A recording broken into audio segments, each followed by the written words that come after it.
Every day, Avatar Adida Samraj worked in his art studio, which was called Picture Perfect.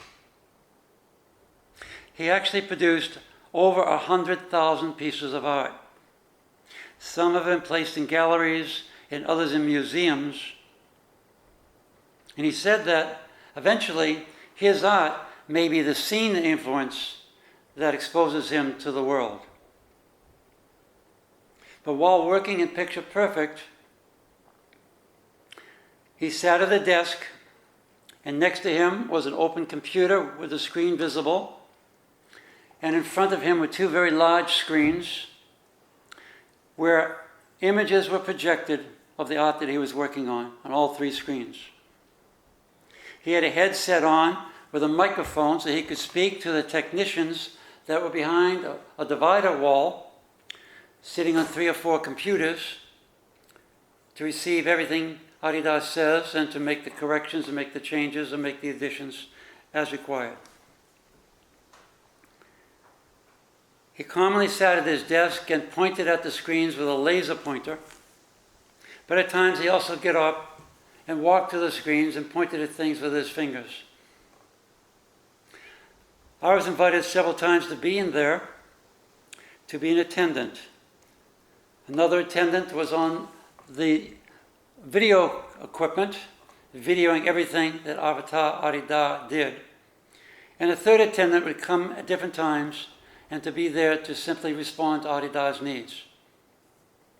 My responsibility was to stand at the door to receive any messages from the attendant that Adida requested, and then I would bring them outside to other attendants waiting, where they would activate and fulfill the requests. Requests could be for a cool drink, it could be for a cool towel to wipe his brow. By standing inside the room while Adida was working, I found that it was very difficult to stand. I actually tended to sit down because the feeling in the room was so full, it was almost like a pressure that I had to sit. I had a very difficult time standing. And once it was noticed that I was sitting, I was reminded I was supposed to stand, because if a request came, I should immediately go out the door and make sure that somebody fulfilled the request.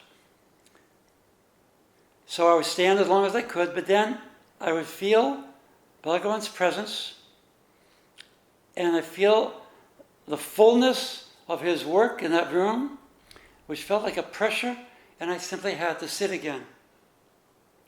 It looked to me that Adida was using his mind to work out the problems and the needs and the creative work that he was doing with his art.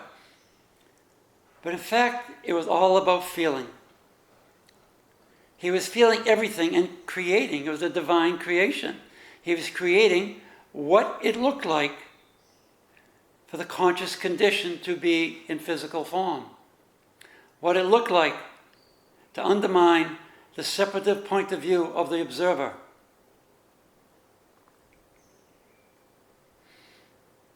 There were different showings several times at Fiji and Adida Samaj Ashram at an outdoor theater called the Field of Emphasis, where his images of art were projected on a 60-foot screen.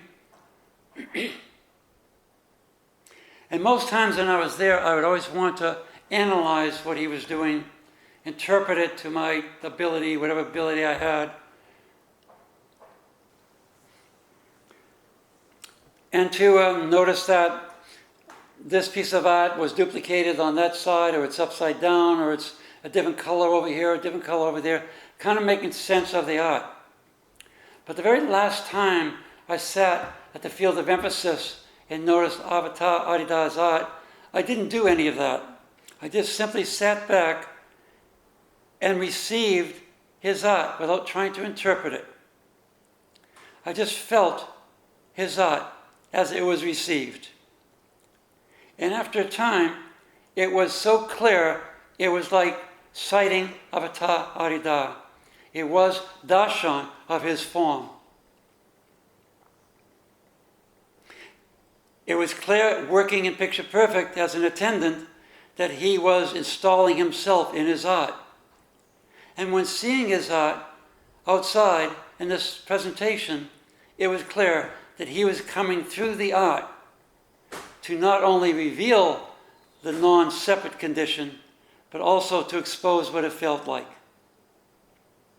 The blessing of his divine image art, which he called transcendental realism, is a gift that has been given to mankind and will continue for all time.